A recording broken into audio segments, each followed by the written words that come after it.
नमस्कार, good morning India में आपका स्वागत है। मैं हूं अदिति राजपूत और मेरे साथ हैं जया कौशिक।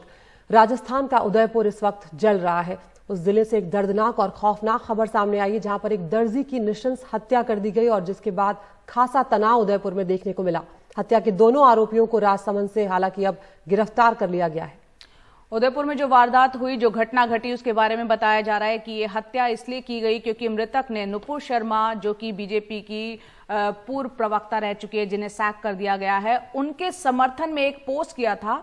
भयानक ये है कि इस हत्या का वीडियो भी आरोपियों ने खुद ही बनाया, जो वायरल हो गया। उदयपुर में इसको लेकर प्रदर्शन हुए और दुकानें बंद रही। मुख्यमंत्री अशोक गहलोत ने लोगों से शांति बनाए रखने की अपील की है और इस सब के बीच खबर है कि एनआईए की टीम उदयपुर के लिए रवाना हुई है। सूत्रों के हवाले से यह खबर आ रही है। आतंकी केस मानकर एनआईए जांच की करेगी और वहीं अब पूरे राजस्थान में इंटरनेट सेवा जो है उस पर भी पाबंदी लगा दी गई है। तो इस घटना के बाद तनाव और ज्यादा ना बढ़ जाए, ऐसे में कई तरह के एहतियात बरते जा रहे हैं। राजस्थान में इंटरनेट पर 24 घंटे की पाबंदी लगा दी गई है। इसके अलावा राजस्थान के सभी जिलों में 1 महीने तक धारा 144 लगा दी गई है। उदयपुर के कई हिस्सों में इस वक्त कर्फ्यू लगा है और सभी पुलिस वालों की छुट्टियां रद्द हो गई हैं। राजस्थान के मुख्य सचिव ने उच्च स्तरीय बैठक ली है। घटना का वीडियो प्रसारित करने पर कड़ी कार्रवाई करने की बात प्रशासन और पुलिस की तरफ से यहां पर साफ तौर पर कही गई है। आपको सुनवाते हैं मुख्यमंत्री अशोक गहलोत ने क्या कुछ कहा है। ये घटना उदयपुर की कोई मामूली घटना नहीं है। जिस रूप में की गई है वो कल्पना के बाहर है। कल्पना के बाहर है कि ऐसा भी कोई कर सकता है क्या व्यक्ति। जितनी निंदा करी थी कम है। मैं सबसे अपील की मैंने अभी कि मैंने नेता प्रतिपक्ष शिवराज चंद्र कटारिया से बात भी करी है, यहाँ पर बातचीत भी हुई है, वो सीएमओ के संपर्क में भी है। हम चाहते हैं कि सब मिलकर के ऐसे वक्त में तनाव पैदा नहीं हो, सब मिलकर वहाँ पर शांति से रहें। और दोषी जो है उसको बख्शा नहीं जाएगा। उसके लिए पूरी पुलिस मुस्तैदी लगी हुई है अरेस्ट करने के लिए और कोई कमी नहीं रखेंगे इसके अंदर। तो मुख्यमंत्री यहां पर शांति बनाए रखने की अपील कर रहे हैं। साथ ही उन्होंने कहा है जो दोषियों को बख्शा नहीं जाएगा। आपको बता दें, राजसमंद से, जो कि 45 किलोमीटर दूर है उदयपुर से, वहां से इन दोनों आरोपियों की गिरफ्तारी हो चुकी है। वो कल ही हो गई थी। और राजस्थान की जो पूर्व मुख्यमंत्री हैं वसुंधरा राजे, उनका कहना है कि राजस्थान में अपराधियों के हौसले बुलंद हैं। उदयपुर में एक निर्दोष युवक की दिन दहाड़े निर्मम हत्या से स्पष्ट हो गया है कि राज्य सरकार की शय व तुष्टीकरण की नीति के कारण अपराधियों के हौसले बुलंद हैं। इसी की परिणति में यह घटना हुई है। राज्य सरकार की इसी नीति के कारण प्रदेश में सांप्रदायिक उन्माद व हिंसा की स्थिति उत्पन्न हुई है। अपराधी इतने बेखौफ हैं कि उन्होंने प्रधानमंत्री जी को लेकर हिंसक बयान दिया है, जो बिल्कुल ही बर्दाश्त नहीं होगा। और इस वक्त हमारी सहयोगी हर्षा कुमारी सिंह उदयपुर में ही मौजूद है, उन्हीं का रुख करते हैं। हर्षा, वहां पर मौजूद है, फिलहाल वहां पर किस तरह के हालात है? कल काफी तनाव हो गया था और साथ ही एनआईए की टीम जो यहां से रवाना की गई है, क्या वहां पर पहुंच गई है? किस किस एंगल से वो जांच करेगी? देखिए, यहाँ पर अभी तनाव है क्योंकि कर्फ्यू यहाँ पर कल रात से ही लगा हुआ है। करीब करीब सारे ही उदयपुर में कर्फ्यू है और जगह जगह पुलिस की जो बैरिकेडिंग है वो भी यहाँ पर दिखने को मिल रही है। साथ में ये भी है कि आज जो है वो जिसकी मृत्यु हुई है, जिनका मर्डर हुआ था कल, कन्हैया लाल, उनका आज पोस्टमार्टम रहेगा। तनावपूर्ण स्थिति बनी रहेगी। सूत्रों के हवाले से हम सुन रहे हैं कि प्रशासन जो है और स्टेट गवर्नमेंट है, उन्होंने मॉनेटरी कॉम्पनसेशन का कुछ अनाउंसमेंट किया है। उनके परिवार में 2 बच्चे भी हैं, उनके लिए भी कुछ अनाउंसमेंट किया गया है, लेकिन आधिकारिक रूप पे अभी पता नहीं चला है वो एग्जैक्टली क्या है। साथ ही इसका जो बैकग्राउंड है वो ये है कि कन्हैया लाल ने कुछ पोस्ट किए थे जिसके कारण उनको धमकियां मिल रही थी। उन्होंने रेलेवेंट पुलिस स्टेशन में जाकर ये भी कहा था कि उनको धमकियां मिल रही है और उन्हें वो बात करी थी उन्होंने। और तब वहां पर पुलिस ने जो लोग धमकियां दे रहे थे उनको बुलाकर और कुछ जो लीडर्स है, कम्युनिटी लीडर्स, उनके साथ बुलाकर इस मामले को सॉर्ट आउट किया था। और तब कन्हैया लाल ने लिखित में दे दिया था कि अब मुझे कोई प्रॉब्लम नहीं है और मैं आगे कार्रवाई नहीं चाहता हूं। और जब वो वापस काम पे गए तो इस तरह का ये घटना हो गई थी। इसलिए पुलिस जो लोगों ने समझौता कराया था उनकी भी पूछताछ करेगी। जहां तक राजस्थान पुलिस की बात है, उन्होंने एक एसआईटी घोषित कर दी है। जो एडीजी स्पेशल ऑपरेशंस ग्रुप है अशोक राठौड़, वो इसका इन्वेस्टिगेशन करेंगे। तो राजस्थान की जो इन्वेस्टिगेशन है वो एसआईटी के द्वारा होगी और सेंटर जो इसे टेरर अटैक मानते हुए एनआईए के माध्यम से इसमें इन्वेस्टिगेशन रहेगा। जैसे मैंने कहा, आज पोस्टमार्टम होना है। सिवियर स्टैब वुंड्स के कारण मृत्यु हुई है, क्योंकि पहले बी हेडिंग की बात आ रही थी तो उन्होंने धारीदार हथियार से उसको अटैक करके गला काटने की कोशिश की थी, लेकिन वो नहीं कर पाए और सिवियर स्टैब वुंड्स के कारण से लैसरेशंस भी रहे थे नेक पे। सिवियर स्टैब वुंड्स के कारण से मृत्यु हुई है, लेकिन जो फाइनल पोस्टमार्टम है वो आज करके उसका जो रिपोर्ट है आज उस पर औपचारिक रूप से हम बता पाएंगे कि उसका रीजन ऑफ डेथ क्या है। जी बिल्कुल हर्षा, बहुत ही दर्दनाक ये घटना हुई है और जिस तरह से हुई है इसलिए बार बार तनाव भी देखने को मिल रहा है और ये पूरे देश में एक तरह से इस बात को लेकर सवाल उठ रहे हैं कि इस तरह से जो चीजें अब बढ़ रही हैं, कहीं ना कहीं धर्म के एंगल से भी इसे देखा जा रहा है। तो अब पूरे राजस्थान में किस तरह की जो प्रशासन है वो सख्ती बरतता है और क्या क्या इंतजाम वो किए जा रहे हैं? देखिए, पुलिस प्रशासन ने तो कड़े कदम उठाए हैं। इंटरनेट सस्पेंड कर दिया है, सेक्शन 144 लगा दिया है। इंटेलिजेंस भी दुरुस्त करने के लिए और भी एक कहा गया है कि इंटेलिजेंस और चाहिए उनको। उन्होंने मांग करी है कि और इंटेलिजेंस का फीडबैक मिले। लेकिन ये सही है, हम देख रहे हैं कि अप्रैल में दंगे हो गए हैं करौली में, उसके बाद में जोधपुर में भी दंगे हुए थे। तो एक सेंस जरूर है कि इस तरह से जो सांप्रदायिक इश्यूज बन रहे हैं, और ये बिल्कुल वही है, मतलब कुछ सोशल मीडिया पे पोस्ट आते हैं, फिर एकदम से एक्सट्रीमिस्ट जो एलिमेंट्स हैं वो मर्डर करते हैं, और सिर्फ मर्डर नहीं करते, उसका वीडियो बना के भी उसे सोशल मीडिया में अपलोड करते हैं। तो मर्डर का भी वीडियो उन्होंने अपलोड किया है और खुद जो उन्होंने रिस्पॉन्सिबिलिटी क्लेम की उसका भी मर्डर किया और बहुत ज्यादा आपत्तिजनक टिप्पणियां उसमें की है। इसलिए पुलिस ने रिक्वेस्ट किया है और कहा है कि आप इसको ना चलाएं। तो बिल्कुल सांप्रदायिक माहौल बिगाड़ने की ये कोशिश है और सरकार इससे कैसे निपटती है ये उनके लिए एक बड़ी चुनौती रहेगी कि सरकार कैसे निपटती है, क्योंकि अगले साल ही राजस्थान में चुनाव भी होने जा रहे हैं और यहाँ पर बहुत बड़ी चुनौती मुख्यमंत्री के सामने होगी। हर्षा, यहाँ पर हमने गुलाब चंद कटारिया को सुना, उदयपुर से वो विधायक है, नेता प्रतिपक्ष है। उनका कहना है कि इस हत्या के पीछे एक गैंग है। इन दोनों ही जो आरोपी पकड़े गए हैं उनकी पृष्ठभूमि क्या है, किस बैकग्राउंड के हैं, उसके बारे में कोई जानकारी? देखिए, ये भी उसी एरिया के रहने वाले हैं, जो सूरजपुल एरिया है उसी के रहने वाले हैं, और लगता है कि ये लोग किसी न किसी तरह से जो मृतक है उसके संपर्क में थे, क्योंकि जब समझौता हुआ था तो बताया जा रहा है कि जो थ्रेट्स मिले थे उसमें जो लोग जाके जिन्होंने पुलिस स्टेशन में समझौता किया था उनका क्या कनेक्शन है इन हथियारों से, क्योंकि पहले भी उन्होंने सोशल मीडिया पे एक जो इनमें से जो एक अक्यूज्ड है उसने पहले भी सोशल मीडिया पे एक धमकी भरा एक तरह से उसने एक वीडियो मैसेज अपलोड किया था। तो ये कुछ समय से चल रहा था। 10 जून का ये इश्यू है, जब ये 10 से 15 जून तक ये कुछ आपस में इनका तनाव चल रहा था, लेकिन ये इतना बड़ा एक हादसा हो जाएगा ये शायद किसी ने सोचा नहीं था।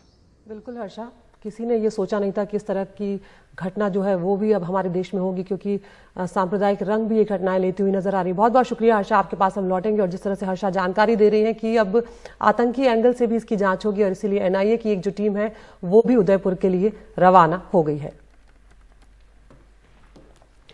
और उधर कांग्रेस नेता राहुल गांधी ने भी ट्वीट किया है। उन्होंने लिखा है कि उदयपुर में हुई जघन्य हत्या से बेहद स्तब्ध हूं। धर्म के नाम पर बर्बरता बर्दाश्त नहीं की जा सकती।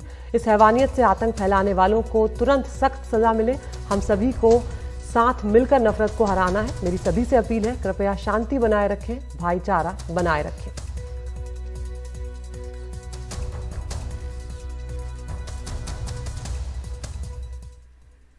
आगे बढ़ते हैं, बात करते हैं जुबैर की। फैक्ट चेकर मोहम्मद जुबैर को पटियाला हाउस कोर्ट ने 4 दिनों की पुलिस रिमांड पर भेज दिया है। ऑल्ट न्यूज के सह संस्थापक मोहम्मद जुबैर को दिल्ली पुलिस ने 2018 में उनका एक जो ट्वीट था उस मामले में गिरफ्तार किया था, जिसमें उन्होंने ऋषिकेश मुखर्जी की लगभग 30 साल पुरानी फिल्म के सीन की एक तस्वीर पोस्ट की थी और उसको लेकर हंगामा इतना हुआ और एक जो शिकायत पुलिस के पास गई उसके बाद पुलिस ने उन्हें गिरफ्तार कर लिया और अब 4 दिनों की रिमांड पर भेज दिया गया। एक रिपोर्ट आपको दिखाते हैं।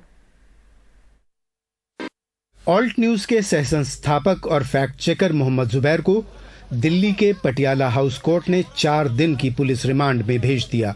पुलिस ने अदालत से 5 दिन की रिमांड मांगी थी। जुबैर को 2018 के अपने एक ट्वीट के लिए गिरफ्तार किया गया है, जिसमें उन्होंने ऋषिकेश मुखर्जी की फिल्म के एक सीन की तस्वीर ट्वीट की थी। पटियाला हाउस कोर्ट में पेशी के दौरान मोहम्मद जुबैर की वकील वृंदा ग्रोवर ने कहा, अगर पुलिस दुर्भावना के साथ काम करे तो ये अदालत उसे नजरअंदाज नहीं कर सकती। उन्होंने दलील दी कि ये पूरा मामला बेतुकेपन की हद है। उन्हें एक मामले में बुलाया गया जबकि दूसरे में गिरफ्तार किया गया। उनको रिमांड या एफआईआर की कॉपी नहीं दी गई। 2018 के ट्वीट पर गिरफ्तार किया गया। उस ट्वीट से अब तक कुछ नहीं हुआ है।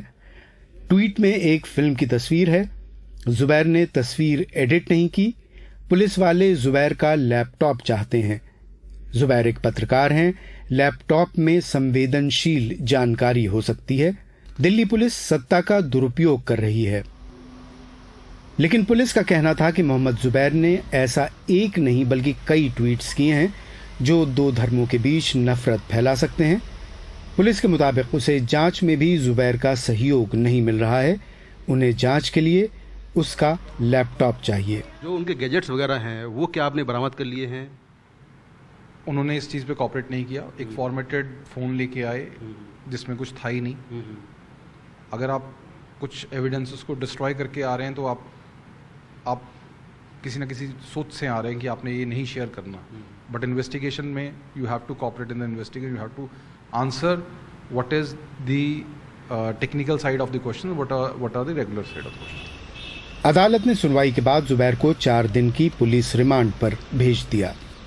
38 साल पुरानी फिल्म के वीडियो का स्क्रीनशॉट, 4 साल पुराना ट्वीट और अब जाकर दिल्ली पुलिस ने इस पर कार्रवाई की है। इस कार्रवाई को लेकर कई सवाल खड़े हो रहे हैं, लेकिन इसी बीच कोर्ट ने मोहम्मद जुबैर को 4 दिन की पुलिस रिमांड में भेज दिया है। अब देखना होगा कि अगले 4 दिनों में पुलिस मोहम्मद जुबैर के खिलाफ क्या कुछ सबूत इकट्ठा कर पाती है। नई दिल्ली से कैमरामैन मोहम्मद मुरसलीन के साथ मैं मुकेश सिंह, एनडीटीवी इंडिया। तो कल उदयपुर में बेहद खौफनाक और दर्दनाक घटना घटी। एक टेलर की सरेआम जो है दिन दहाड़े हत्या कर दी गई। उसके बाद इलाके में तनाव है। एनआईए की टीम उदयपुर के लिए रवाना हो चुकी है और हमारी सहयोगी नीता शर्मा ज्यादा अपडेट के साथ हमारे साथ जुड़ रहे हैं। नीता, एनआईए की टीम क्या उदयपुर पहुंच गई है? किस किस एंगल से वो जांच करेगी इस पूरे मामले की? जया, ये मामला जो है एक टेरर केस के रूप में एनआईए इन्वेस्टिगेट कर रही है। जो आरोपी पकड़े गए हैं दोनों, उनका यूएपीए यानी अनलॉफुल एक्टिविटी प्रिवेंशन एक्ट के तहत जो है वो उनका बयान दर्ज किया जाएगा। ये जानने की कोशिश की जाएगी कि क्या कोई क्रिमिनल कॉन्स्पिरेसी थी इसके पीछे कि नहीं। इसके पीछे की वजह ये साफ है क्योंकि ये जो 2 शख्स थे, ये जो आरोपी थे, ना सिर्फ इन्होंने ब्रेजनली ये पूरा कत्ल जो है वो किया, बल्कि उनमें इतनी हिम्मत थी कि उन्होंने पूरा का पूरा जो इंसिडेंट है उसे वीडियो पे कैप्चर किया और उसे फिर अपलोड किया। उस वीडियो में उन्होंने भारत के प्रधानमंत्री नरेंद्र मोदी को धमकी भी दी। यही वजह है कि अब एनआईए ने इस मामले में जो है वो संज्ञान लिया है। केंद्रीय गृह मंत्रालय ने जब स्टेप इन किया और एनआईए की टीम को वहां भेजा। अब एनआईए जो है, क्योंकि ये भी बात सामने आ रही है कि ये जो टेलर साहब थे, इन्होंने पहले भी एक शिकायत वहां पे लोकल पुलिस को दी थी और बोला था कि उनकी जान को खतरा है। तो लेकिन वहां पे जो लोकल पुलिस है, उन्होंने वहां के जो विलेज एल्डर्स हैं उनको बुला के मामले को सुलझाने की कोशिश की और दोनों की जो है वो सुलझा दिया था, मामला को सुलह करवा दी थी। यही वजह है कि टेलर साहब ने भी अपनी कंप्लेंट वापस ले ली थी, लेकिन फिर ये जो इंसिडेंट है हुआ। तो इसके पीछे की मंशा क्या रही? तो ये जो क्रिमिनल कॉन्स्पिरेसी है इसके बारे में एनआईए जो है वो जांच करेगी। दूसरी तरफ वहां की लोकल पुलिस बार बार ये गुजारिश कर रही है लोगों से कि जो वीडियो है ये बहुत ही भयानक है, ये कि इसको लोग जो है वो देखे ना, क्योंकि इससे जो है वो भावनाएं और भड़क सकती हैं। साथ में राजस्थान जो है वो फुल अलर्ट में है। वही नहीं, कई अलग अलग राज्यों में जो कुछ ऐसे शहर है जिन्हें सेंसिटिव इन नेचर माना जाता है, वहां भी पुलिस को सेंसिटाइज किया गया है। यहाँ पे एक और बात जो है वो ध्यान दिलाने की ये भी जरूरत है कि जम्मू कश्मीर में कल से अमरनाथ यात्रा जो है वो शुरू होने वाली है। जून 30 है, तो वहां पर भी पुलिस जो है वो काफी सतर्क है। तो जहां जहां जरूरत है पुलिस को, लोकल पुलिस को, सिक्योरिटी एजेंसीज को भारत सरकार की तरफ से, केंद्रीय गृह मंत्रालय की तरफ से सतर्क किया जा चुका है। जया, नीता, ये बहुत ही संवेदनशील वक्त हम देख रहे हैं इस वक्त की। छोटी छोटी बातों पर इतनी नाराजगी हो जाती है, इस तरह से भावनाएं भड़क जाती हैं कि इतनी हैवानियत तक करने को लोग उतारू हो जाते हैं। ऐसे में शायद यहाँ पर यह भी जरूरत है कि जो आपसी सौहार्द बना रहे, उसके लिए संवाद भी लोगों से समाज में होता रहे। क्या उसके लिए भी कोई कोशिशें सरकार और प्रशासन की तरफ से की जाएंगी या हो रही है? बिल्कुल लगातार होती रही हैं अदिति। हमने देखा है कि खुद जो नेशनल सिक्योरिटी एडवाइजर हैं वो माइनॉरिटी कम्युनिटी के लीडर्स से हमेशा मिलते रहे हैं। अभी जब जहांगीरपुरी में जब इंसिडेंट हुआ था उसके बाद भी यही कोशिश दिल्ली में भी हुई थी। आई एम श्योर कि ऐसी ही कोशिश उदयपुर में, जैसे अभी मैं बाइट सुन रही थी, वहां पर भी हो रही है, उदयपुर में भी हो रही है।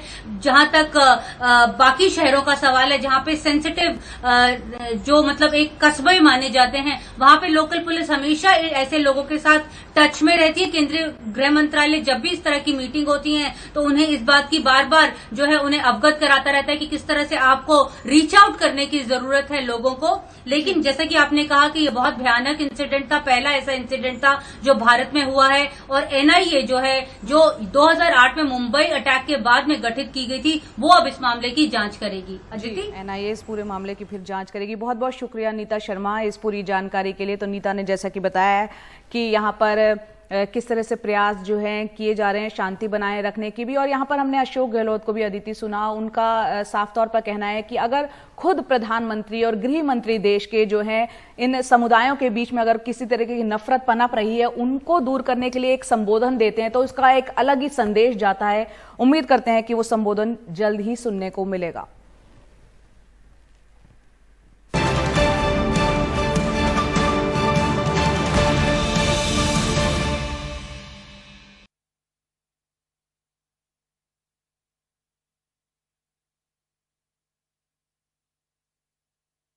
फडणवीस राज्यपाल भगत सिंह कोश्यारी से मिले हैं। वो दिल्ली से मुंबई पहुंचे और सीधा एयरपोर्ट से राज्यपाल से मिलने पहुंच गए। उन्होंने राज्यपाल से मुलाकात के बाद कहा कि शिवसेना के 39 विधायक कांग्रेस एनसीपी के साथ नहीं रहना चाहते हैं। और साथ ही फडणवीस ने कहा कि मुख्यमंत्री को बहुमत सिद्ध करने का आदेश दें, हमने राज्यपाल से अपील की है।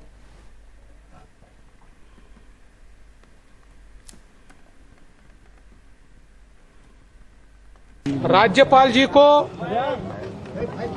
ईमेल के माध्यम से और प्रत्यक्ष रूप से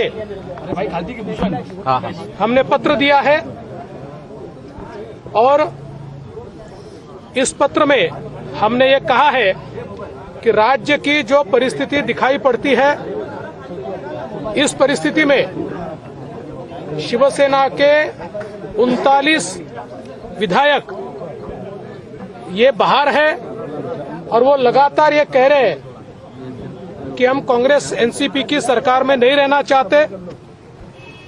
और इसका सीधा मतलब है कि ये 39 एमएलए ये सरकार के साथ नहीं है या वे महाविकास आघाड़ी को समर्थन नहीं देना चाहते।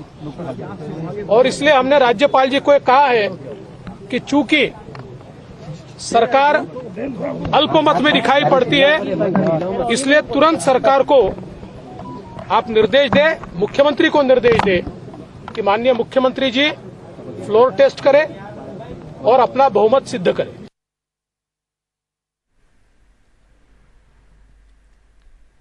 तो देवेंद्र फडणवीस को यहाँ पर हमने सुना, वो यहाँ पर भगत सिंह कोश्यारी से मिलने के बाद कह रहे हैं कि अब फ्लोर टेस्ट की नौबत आ गई। और जया, जैसे ही फ्लोर टेस्ट की बात होगी राज्यपाल कहेंगे, हम जानते हैं कि यहाँ पर उद्धव ठाकरे के लिए अब उनका कुर्सी बचा पाना बहुत ही मुश्किल हो जाएगा। सुनील सिंह हमारे सहयोगी हमारे साथ फोन लाइन पर ज्यादा जानकारियों के साथ जुड़ रहे हैं। सुनील, यहाँ पर ये बताएं कि हम वो तस्वीर दिखा रहे हैं जिसमें कि देवेंद्र फडणवीस राज्यपाल से उन्होंने मुलाकात की है, फ्लोर टेस्ट की अपील की है।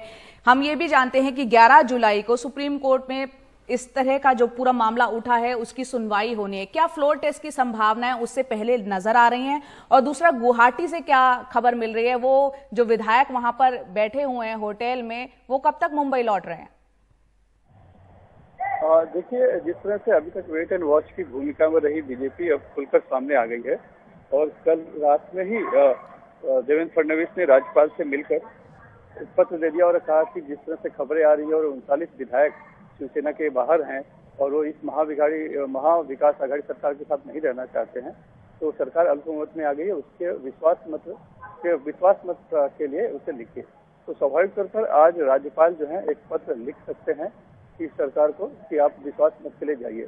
लेकिन अभी ये तय नहीं है कि विश्वास मत के लिए सरकार सीधे जाएगी या फिर वो फिर से सुप्रीम कोर्ट जाएगी। ये बात लेकर कि जब आपने 11 जुलाई तक का वक्त दिया है अगली सुनवाई के लिए, जो 16 विधायक हैं, बागी विधायक है जिन्हें नोटिस दी गई थी, तो उन पर पहले फैसला आ जाए, उसके बाद से आप विश्वास मत कीजिए। ये एक केस है, तो हो सकता अब तो इस हिसाब से हम देखें तो 2 रास्ते बचे हैं सरकार के पास, या तो विश्वास मत के लिए जाए या फिर सुप्रीम कोर्ट का रास्ता खटखटाए। विश्वास मत में जाती है तो इतना तो स्पष्ट है कि जो बहुमत है वो इस महाविकास आघाड़ी सरकार के पास या शिवसेना के पास अब नहीं बचा हुआ है, तो वहां जाकर उसका निश्चित करना है। तो एक विकल्प जो है शायद उसका इस्तेमाल कर सकते हैं, लेकिन चाहे आज नहीं तो कल जब भी होगा सरकार का जाना अब लगभग तय है। और यही वजह है कि हम देख रहे हैं कि कल एक बहुत बड़ा डेवलपमेंट आपने देखा होगा कि मंत्रिमंडल में अभी तक औरंगाबाद जिले का नाम संभाजी नगर करने से बचती रही शिवसेना ने कल मंत्रिमंडल में ये प्रस्ताव लाया कि औरंगाबाद का नाम बदलकर संभाजी कर दिया जाए। तो ये जो प्रमुख जो मुद्दा था, बागियों का जो मुद्दा है कि इन्होंने हिंदुत्व छोड़ दिया है, उस रास्ते पर कहीं जाते हुए खुद को दिखाना चाह रहे हैं। लेकिन आज के मंत्रिमंडल में इस पर चर्चा होगी, तब क्या होता है ये देखना बहुत दिलचस्प होगा कि क्या एनसीपी और कांग्रेस उस मुद्दे का समर्थन करती हैं। ये बहुत बड़ा एक दिलचस्प मोड़ आज देख सकते हैं हम, जो कैबिनेट मीटिंग जो आज रखी गई है। दूसरा आपने पूछा कि गुवाहाटी में जो बाकी विधायक हैं, एकनाथ शिंदे, उनके साथ कुछ और विधायक अभी कामाख्या मंदिर गए हुए हैं, वहाँ दर्शन कर रहे हैं। और एक सूत्रों से जानकारी मिल रही है कि आज दोपहर बाद वहाँ से गुवाहाटी से सभी विधायक निकल सकते हैं। लेकिन अभी ये तय नहीं है कि वो सीधे मुंबई आएंगे या फिर कोई और उनका स्थान निश्चित किया गया है, जब तक कि सुप्रीम कोर्ट का पिक्चर साफ नहीं हो जाए। जी सुनील, बहुत बहुत शुक्रिया आपका इस तमाम जानकारी के लिए। तो अब उद्धव सरकार का बच पाना यहाँ पर मुश्किल नजर आ रहा है। राज्यपाल अगर बहुमत साबित करने के लिए बोलते हैं तो उद्धव ठाकरे के पास बहुमत नहीं है, और अब जो गुवाहाटी में विधायक हैं वो माना जा रहा है कि आज लौट सकते हैं मुंबई, उसमें से कुछ विधायक। एक छोटे से ब्रेक के लिए यहाँ पर रुक रहे हैं। अगर रेलवे की बात करें तो पिछले 2 दशकों से रेलवे से मिलने वाली जो रियायतें हैं उसकी खूब चर्चा होती रही। 2016 में रेलवे ने बुजुर्गों के लिए जो रियायत का वैकल्पिक को बना दिया था, लेकिन कोरोना काल में यानी मार्च 2020 से उन रियायतों को निलंबित कर दिया गया, और जिसे अभी तक बहाल नहीं किया गया है, और सरकार ने फिलहाल इसे शुरू करने से भी इनकार कर दिया है। लेकिन इस लेकिन पे गौर कीजिएगा, क्योंकि जो सांसद हैं और जो पूर्व सांसद हैं उनके मामले में रेलवे की तिजोरी आज भी खुली हुई है। आइए देखते हैं हमारे सहयोगी अनुराग द्वारी की ये रिपोर्ट। ये वो रकम है जो पिछले 5 सालों में सांसदों और पूर्व सांसदों को रेलवे में रियायत के तौर पर मिली है। जी हां, पूरे 62 करोड़ रुपए से भी थोड़ी ज्यादा। ये वो दौर है जब संसद में बैठकर हुक्मरान वरिष्ठ नागरिकों के लिए रेलवे रियायत को वैकल्पिक बना रहे थे। पिछले 2 सालों में तो इसे एक तरह से बंद ही कर दिया गया। भोपाल के जगन्नाथ गुप्ता की 4 बेटियां, 1 बेटा है, कोई साथ नहीं रहता। मुश्किल से खर्च चलता है, ऐसे में सफर चुभने लगा है। चांद जॉर्ज भी कहते हैं कि 30-40 साल की नौकरी के बाद कुछ रियायतें ही मिलती थीं, सरकार ने सब वापस ले ली। ये जो है सरकार का जो है ना, ये नाकामी है।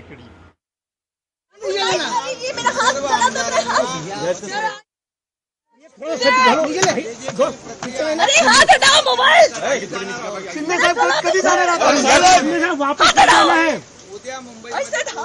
तुम्ही कॉल करणे मुख्यमंत्र्यांनी पत्र दिलं तुम्हाला, मुख्यमंत्र्यांनी तुम्हाला पत्र दिलं आहे, भावनिक पत्र मुख्यमंत्र्यांनी लिहिलेलं आहे। अरे दूरी छोड़ा, थोड़ा इधर भी आइए ना सर, इधर आइए, इस तरफ आइए ना थोड़ा, थोड़ा भी बाजू ना। मुख्यमंत्र्यांनी भावनिक पत्र लिहिलेलं आहे। भाई भाई भाई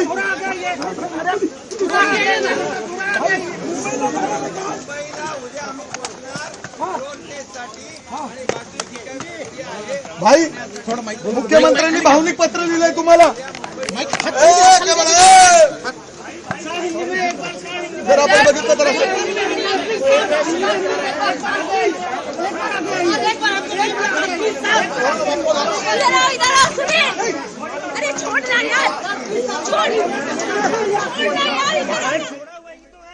तो यहाँ पर आप देख रहे हैं महाराष्ट्र में जो सियासी सरगर्मियां बढ़ी हुई हैं उसकी असर जो है असम में आपने देखा। यहां गुवाहाटी में कामाख्या मंदिर में पहुंचे हैं एकनाथ शिंदे गुट के जो विधायक हैं, वहां पर मंदिर में दर्शन करने के लिए पहुंचे। और जैसा कि कुछ देर पहले हमारे सहयोगी सुनील सिंह बता रहे थे, इस तरह की संभावना है, आशंकाएं हैं कि दोपहर बाद वो वापस गुवाहाटी से रवाना हो सकते हैं। लेकिन वो वहां से कहां जाएंगे ये अभी तय नहीं है। और उस बीच हमने ये भी देखा कि महाराष्ट्र में किस तरह से सियासत चल रही है। कल देवेंद्र फडणवीस जो है राज्यपाल भगत सिंह कोश्यारी से मिले हैं। उन्होंने फ्लोर टेस्ट जल्द से जल्द करवाने की अपील की है, क्योंकि उनका ये कहना है कि 39 विधायक जो हैं शिवसेना के, उन्होंने कांग्रेस और एनसीपी का समर्थन देने से इनकार कर दिया है। ऐसे में जो राज्य में जो सरकार है वो अल्पमत में आ गई है। ऐसे में अपील की है उन्होंने गवर्नर से कि वहां पर वो फ्लोर टेस्ट करवाएं। और ये तस्वीरें आप देख रहे हैं असम के गुवाहाटी की, जहां कामाख्या मंदिर में दर्शन के लिए पहुंचे एकनाथ शिंदे नजर आ रहे हैं, मीडिया कर्मियों से घिरे हुए दिख रहे हैं। तो यहाँ पर पत्रकार लगातार उनसे ये भी पूछने की कोशिश कर रहे हैं कि उद्धव ठाकरे ने चिट्ठी लिखी है, आह्वान किया है, आप लोगों को बुलाया है आमने सामने बैठकर बातचीत करने के लिए, लेकिन एकनाथ शिंदे की आवाज यहाँ पर ठीक से नहीं आ रही है।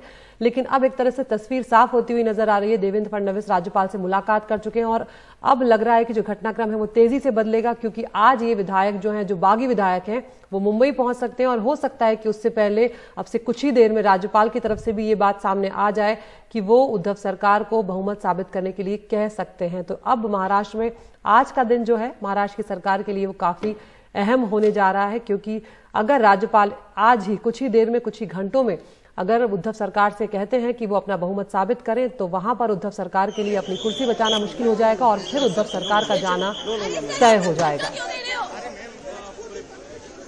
गुवाहाटी की तस्वीरें आप यहाँ पर देख रहे हैं। बागी विधायक हैं, कामाख्या मंदिर पहुंचे हैं दर्शन करने, पूजा अर्चना करने, और उस वक्त पत्रकारों से उन्होंने बातचीत की है।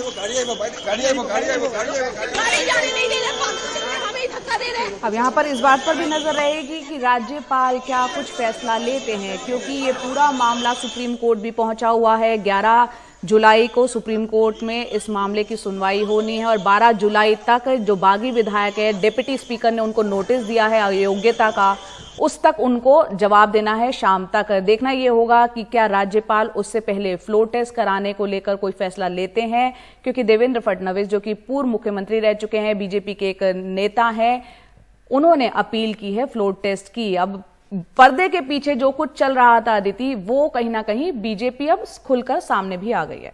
बिल्कुल, और अब बीजेपी ने जो पूरी तैयारी की थी, वो तैयारी इस तरह की थी कि पिछली बार जो गलती हुई थी वो बिल्कुल ना दोहराई जाए, और इसीलिए धीरे धीरे फूक फूक कर बीजेपी ने कदम रखा ताकि कोई भी विधायक जो बागी हुए हैं, जिन्हें अपनी तरफ लाया गया है, वो उसमें से कोई भी ना टूटे। और उसमें बीजेपी साफ तौर पर सफल होती हुई नजर आई। और उसकी बहुत बड़ी वजह ये रही कि जब आप उन्हें गुजरात से लेकर गुवाहाटी ले गए तो वहां पर उद्धव ठाकरे के लिए उन विधायकों से संपर्क साधना बेहद मुश्किल हुआ, और तो तमाम कोशिशें थी उद्धव ठाकरे की, वो यहां पर नाकाम होती हुई नजर आई। एक ब्रेक के लिए रुक रहे हैं, फौरन हाजिर होते हैं।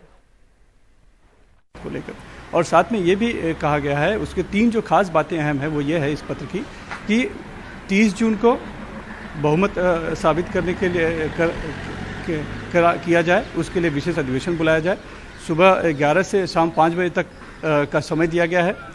दूसरा उसमें अहम मुद्दा यह है कि बार बार ये उठ रही है, जब से ये बगावत हुई है तब से शिवसेना के खेमे से खास करके संजय राउत और आदित्य ठाकरे के से बार बार आ रही है कि ये पहले मुंबई तो आकर दिखाएं। तो एक हिंसा की जो एक आशंका बनी हुई है, और आदित्य ठाकरे ने कहा था कि एयरपोर्ट से मुंबई यानी कि विधानसभा आने तक का जो रास्ता है वो वर्ली, परेल और लालबाग से होकर जाता है, जो कि तीनों शिवसेना का गढ़ है। तो वो जो हिंसा की जो बात है, एक आशंका एक है, उसके लिए भी एक उसमें बात लिखी गई है कि सभी की सुरक्षा सुनिश्चित करें। हालांकि सुप्रीम कोर्ट ने भी परसों अपनी बात में कहा था कि सभी जो भी बागी विधायक हैं वो और उनके परिवारों को सुरक्षा देने का काम राज्य सरकार का है, तो सुरक्षा की एक बात की गई है। तीसरी जो अहम बात है उसमें यह है कि जो भी प्रोसीडिंग विधानसभा की उस दिन होगी बहुमत प्रस्ताव की, वो जो है उसका लाइव टेलीकास्ट करने की व्यवस्था की जाए, यानी जो भी है सब पारदर्शी हो और सभी लोग उसे देख सके, ये एक कहा गया है। क्योंकि एक आशंका जरूर जो है कि कुछ हंगामा हो सकता है, क्योंकि जो अभी डिप्टी स्पीकर हैं वो एनसीपी के हैं और उन पर इन लोगों का अविश्वास है, तो कल को कुछ और भी कर सकते हैं, वहाँ कुछ हंगामा हो के शायद और विधायकों को निलंबित कर दिया जाए, इस तरह की चाल चली जा सकती है। इसीलिए सब कुछ पारदर्शी तरीके से हो, लोगों को दिखे, इसे लाइव टेलीकास्ट करने की भी बात उसमें कही गई। बिल्कुल, उस सत्र में जो कुछ होगा उसका लाइव टेलीकास्ट भी होगा। और आपने बताया कि किन किन पहलुओं पर रोशनी आपने डाली राज्यपाल के इस पत्र में। सुनील, यहाँ ये बताएं कि कल ये फ्लोर टेस्ट होगा, अब क्योंकि वक्त बचा नहीं है, यहाँ पर उद्धव ठाकरे ने अपील की थी एक इन बागी विधायकों से वापस लौटने की। अब लग रहा है कि ऑलमोस्ट ये मामला जो है कि बहुमत साबित नहीं कर पाएंगे, क्योंकि अब वक्त नहीं बचा है उनको अपील को वो सुन पाएं और उनकी बात मान पाएं, क्योंकि कल ही अब फ्लोर टेस्ट होने जा रहा है। तो सरकार गिरती नजर आ रही है क्या? और देखिए जया, ये बात तो अब हाथ से बहुत पहले ही निकल गई थी, जब भाषा ही बदल गई थी शिवसेना की, खास करके संजय राउत की और आदित्य ठाकरे की। उसके बाद से ही लग नहीं रहा था कि वो वापस आएंगे। हाँ, मुख्यमंत्री उद्धव ठाकरे ने कल जरूर फिर से कोशिश की, एक भावनात्मक अपील की, लेकिन उसका जवाब तुरंत एकनाथ शिंदे की तरफ से आ गया था कि एक तरफ जो है कि जो पुत्र हैं वो इस तरह की भाषा का इस्तेमाल कर रहे हैं और संजय राउत धमकाने की बात कर रहे हैं, और दूसरी तरफ ये पुचकारा जा रहा है, तो ये काम नहीं आ पाएगा। यानी अब फिर से उनके जाने की संभावना वैसे तो बहुत कम है, लेकिन एक चीज़ आप ध्यान रखिए कि ये राजनीति है। राजनीति में कब ऊँट किस करवट बैठेगा, कब कौन किससे मिल जाएगा, कुछ कह पाना बहुत मुश्किल, असंभव सा होता है। तो क्या होगा आगे चल के कह पाना बहुत मुश्किल है, लेकिन अभी के जो मौजूदा स्थिति है उसमें हम देखें तो अब सरकार जो है बिल्कुल अल्पमत में है, उसका बच पाना मुश्किल है। उसके पास अभी एक रास्ता है लंबा खींचने के लिए, यानी अपनी और थोड़ा सा कुछ दिन बचाने के लिए, तो वो हो सकता है कि सुप्रीम कोर्ट जाए, और सुप्रीम कोर्ट जाके मांग कहे कि चूंकि 16 विधायकों के निलंबन का मामला लंबित है, तो आप तब तक ये फ्लोर टेस्ट के लिए नहीं कर सकते हैं, तो उसके लिए एक स्टे दिया जाए। इस तरह की बातें हो सकती है। बिल्कुल, अगला कदम यहाँ पर, और यहाँ पे ये भी जरा देखना होगा कि क्या सुप्रीम कोर्ट उतना वक्त देंगे अगर उद्धव ठाकरे जाते हैं सुप्रीम कोर्ट में, क्योंकि 11 जुलाई तक इंतजार राज्यपाल शायद ना करें। बहुत शुक्रिया सुनील आपका इस तमाम जानकारी के लिए। और यही वजह है कि अब जो कानूनी दांवपेच है वो उद्धव ठाकरे के पक्ष में भी बहुत ज्यादा नजर नहीं आ रहे हैं। बट ये इस बात का इंतजार ये रहेगा कि अगला कदम उद्धव ठाकरे का क्या रहता है, क्योंकि अगर ये मामला सुप्रीम कोर्ट पहुंचता है, क्या वो कानूनी पेचीदगियों में फंसता है और फ्लोर टेस्ट की आशंकाएं रहेंगी, या फिर ये आशंका खत्म होकर कल ही फ्लोर टेस्ट हो जाएगा। ये निर्भर करता है उद्धव ठाकरे के अगले कदम पर कि वो कोर्ट का दरवाजा खटखटाते हैं या नहीं।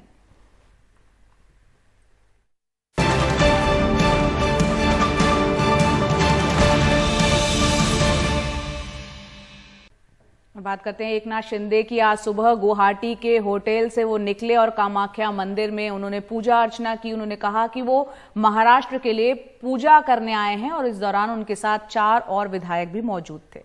और लगातार जब से एकनाथ शिंदे बागी हुए हैं, एक के बाद एक विधायकों को अपने साथ जोड़ रहे हैं। वो बार बार यही कह रहे हैं कि असली शिवसेना जो है वो हम हैं, बाला साहब ठाकरे की जो विरासत है उसे हम संभाल रहे हैं और हम ही आगे ले जाएंगे। और वो बार बार ये दावा करते नजर आए कि जब से ये गठबंधन बना है, ये गठबंधन में जो शिवसैनिक हैं, जो शिवसेना के मंत्री हैं, कार्यकर्ता हैं, उनकी हालत बेहद खराब है, वो हाशिए पर आ गए हैं, उनकी कोई सुनवाई नहीं होती।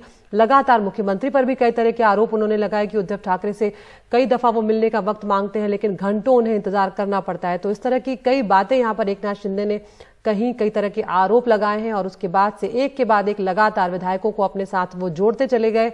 और अब यहाँ पर ये दिख रहा है कि उद्धव सरकार जो है वो अल्पमत में आ चुकी है, और अब अगर बहुमत साबित करने की बात आएगी तो उद्धव सरकार के लिए कुर्सी बचाना मुश्किल होगा। आपको बता दें, राज्यपाल ने कल ही फ्लोर टेस्ट करने का एक बोल दिया है, जिसके लिए विशेष सत्र बुलाया जाएगा। और इससे पहले कल बीजेपी के नेता देवेंद्र फडणवीस राज्यपाल भगत सिंह कोश्यारी से उन्होंने मुलाकात की थी, और वो दिल्ली से मुंबई पहुंचे और सीधा एयरपोर्ट से राज्यपाल से मिलने के लिए गए। उन्होंने राज्यपाल से मुलाकात के बाद कहा कि शिवसेना के 39 विधायक कांग्रेस एनसीपी के साथ नहीं रहना चाहते हैं। फडणवीस ने यह भी कहा कि मुख्यमंत्री को बहुमत सिद्ध करने का आदेश दें, हमने राज्यपाल से अपील की है।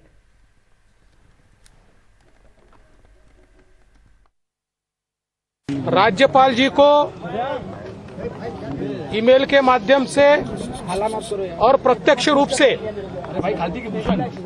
हमने पत्र दिया है, और इस पत्र में हमने ये कहा है कि राज्य की जो परिस्थिति दिखाई पड़ती है, इस परिस्थिति में शिवसेना के 39 विधायक ये बाहर है, और वो लगातार ये कह रहे हैं कि हम कांग्रेस एनसीपी की सरकार में नहीं रहना चाहते, और इसका सीधा मतलब है कि ये 39 एमएलए ये सरकार के साथ नहीं है, या वे महाविकास आघाड़ी को समर्थन नहीं देना चाहते।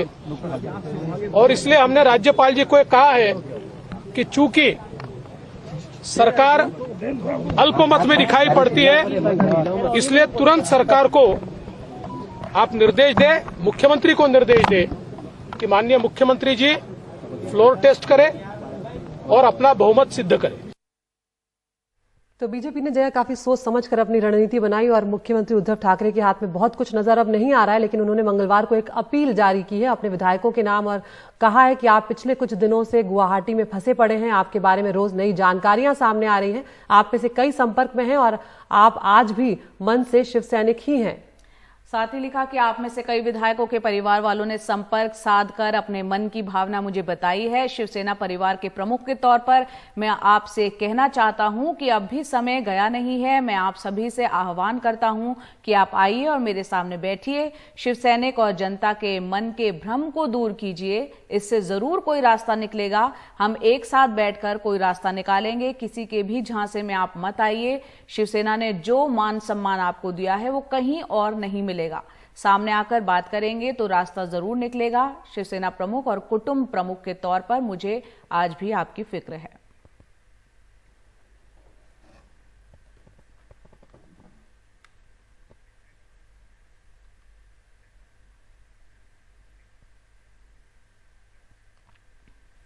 और वहां महाराष्ट्र के सियासी संकट पर जो सहयोगी हमारे हैं सोहित मिश्रा, उन्होंने राज्य सरकार में मंत्री हैं, उद्धव ठाकरे के बेटे हैं, शिवसेना के नेता हैं, आदित्य ठाकरे से बात की। उन्होंने क्या कहा सुनते हैं।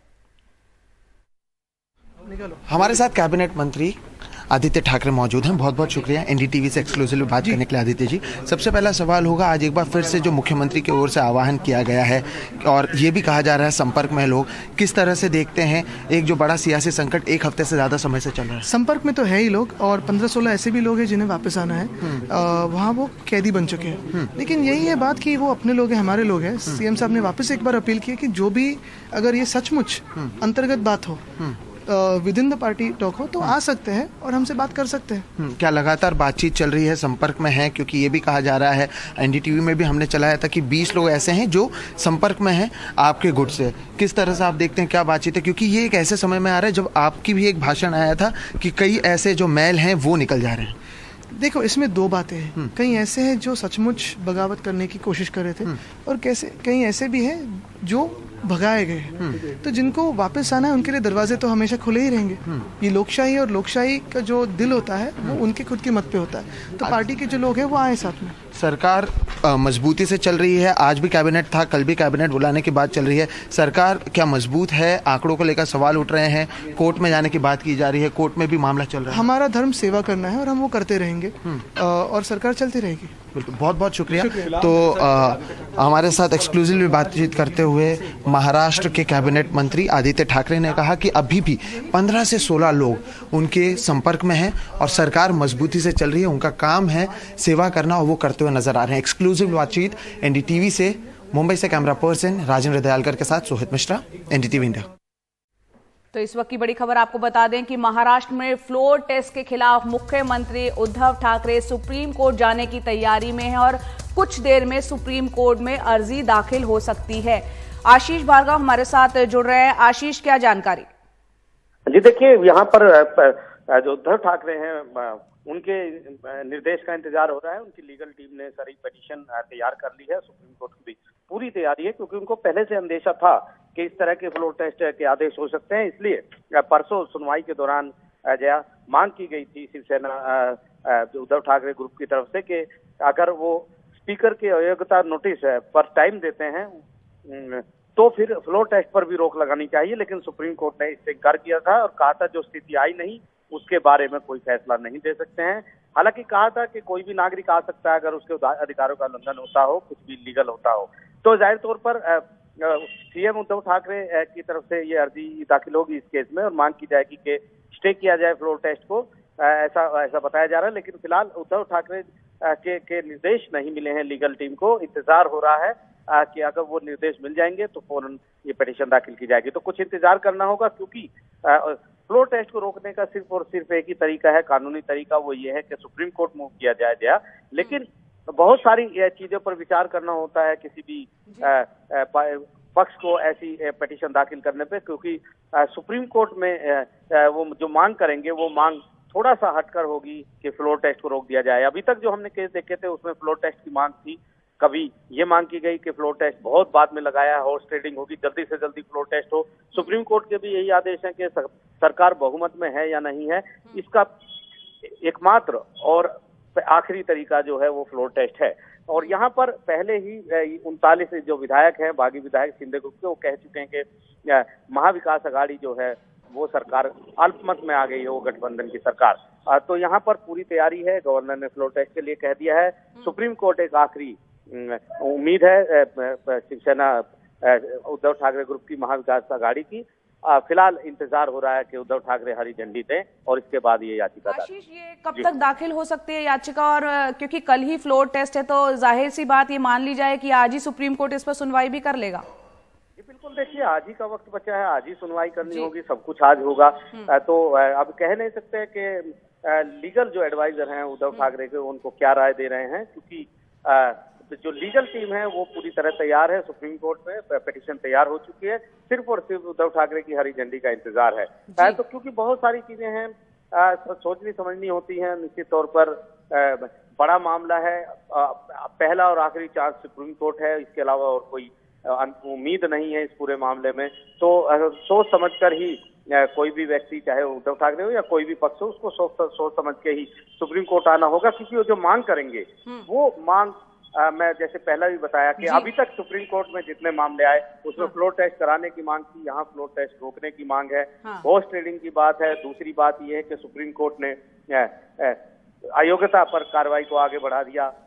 12 जुलाई तक स्पीकर कुछ कार्रवाई नहीं कर पाएंगे, क्योंकि वहां पर लीगल सवाल था कि स्पीकर के खिलाफ ही अविश्वास प्रस्ताव है तो अपने ही मामले में वो जज कैसे बन सकते हैं। लेकिन अब ये मामला ऐसे मोड़ पर है जहां आज ही सब कुछ आज ही होना है, जया सब कुछ आज ही होगा और बिल्कुल फैसला यह तय कर देगा कि आखिरकार महाराष्ट्र की राजनीति में अब क्या उठापटक, महाराष्ट्र की राजनीति में अब क्या होगा। सुप्रीम कोर्ट पर नजर रहेगी। आज ही बहुत ही सियासी उठापटक मचती हुई दिख रही है। कल फ्लोर टेस्ट होना है, उससे पहले उद्धव सरकार ने एक मन बना लिया है, तैयारी कर लिया है सुप्रीम कोर्ट जाने की।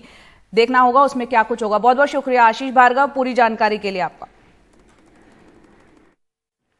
और वक्त तो चला आपको टॉप 5 खबरें दिखाने का। आपको करना यह है कि एनडीटीवी इंडिया के यूट्यूब चैनल पर जाना है, पोल का हिस्सा बनना है और बताना है किन खबरों को चैनल पर पूरा दिन आप विस्तार से देखना चाहते हैं। पहली खबर महाराष्ट्र से, जहां कल होगा फ्लोर टेस्ट। दूसरी खबर उद्धव की सुप्रीम कोर्ट में अपील की तैयारी। तीसरी खबर उदयपुर से, जहां नुपुर शर्मा के समर्थन में पोस्ट पर एक टेलर की हत्या कर दी गई।